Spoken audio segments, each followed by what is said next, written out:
আমরা চারুদা আর আমি দয় সুতেপ টেম্পলে আছি। এটা চিয়াংমাইতে খুব একটা নাম করা বুদ্ধা টেম্পল, বুদ্ধিস্ট টেম্পল।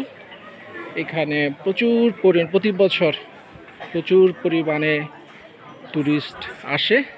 তবে এখানে এসে একটা জিনিস আমি একটা খেয়াল করেছি, সেটা হচ্ছে এখানে ঢোকার দুইটা ওয়ে আছে। একটা হচ্ছে এইখানটার ওয়ে, মূল গেট। এই মূল গেটের বিশেষ করে এখানে যারা বিদেশ থেকে আসে তাদেরকে এখানে ইনস্ট্রাকশন আছে একটা টিকিট কেটে প্রবেশ করার জন্য। খুব টিকিটটাও কিন্তু খুব বেশি না, এইটা 30 বাত একজন। আর বাংলাদেশের টাকা যদি আমরা হিসাব করি তাহলে আমি যখন এয়ারপোর্ট থেকে বাট এতটা করি এক্সচেঞ্জ করি তখন আমাকে এক বাতের জন্য আমার থেকে 4 টাকা তারা নিয়ে রেখেছে। আর আরেকটা হচ্ছে সার্ভিসিং চার্জ ছিল।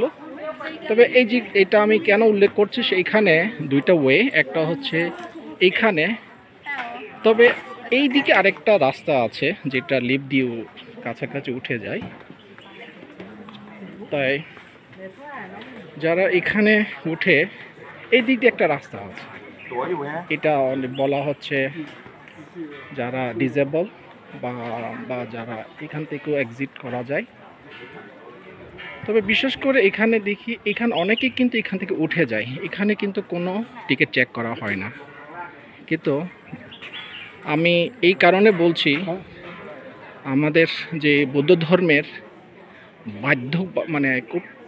বাধ্য করা হয় না। বলা হচ্ছে এখানে, যেটা আমি বুঝছি সেটা হচ্ছে আমি এখানে টিকিট না কেটে, অর্থাৎ অনেকটা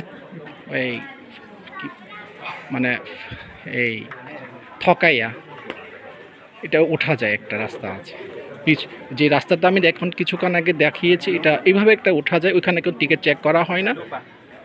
আর এখানে উঠলে এটা টিকিটগুলো ছিঁড়ে চেক করে উঠে। তো এখন যেটা বোঝাতে চাচ্ছি বা বলতে চাচ্ছি যে আমি কি সৎ পথে উঠব না আমি অসৎ পথে উঠব। যেটা অসৎ পথে উঠতে পারে, আমি এখানে উঠে আমি ওই দিক দিয়ে আসতে টিকিট না কেটে ওইখান থেকে ওই যে আমি কিছুক্ষণ আগে যে রাস্তাটা দেখিয়েছি ওইখান থেকে ওঠা যায়। ওইখানে কিন্তু টিকিট চেক করা হয় না।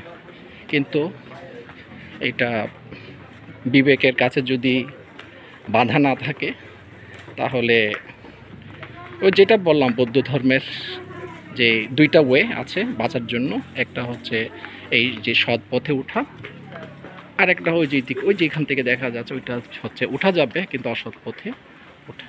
তো এটা বৌদ্ধ ধর্মের একটা আমার এই আজকের এখানে এসে বড় লার্নিংসের মধ্যে এইটা একটা আমার জীবনের জন্য লার্নিংস। Thank you.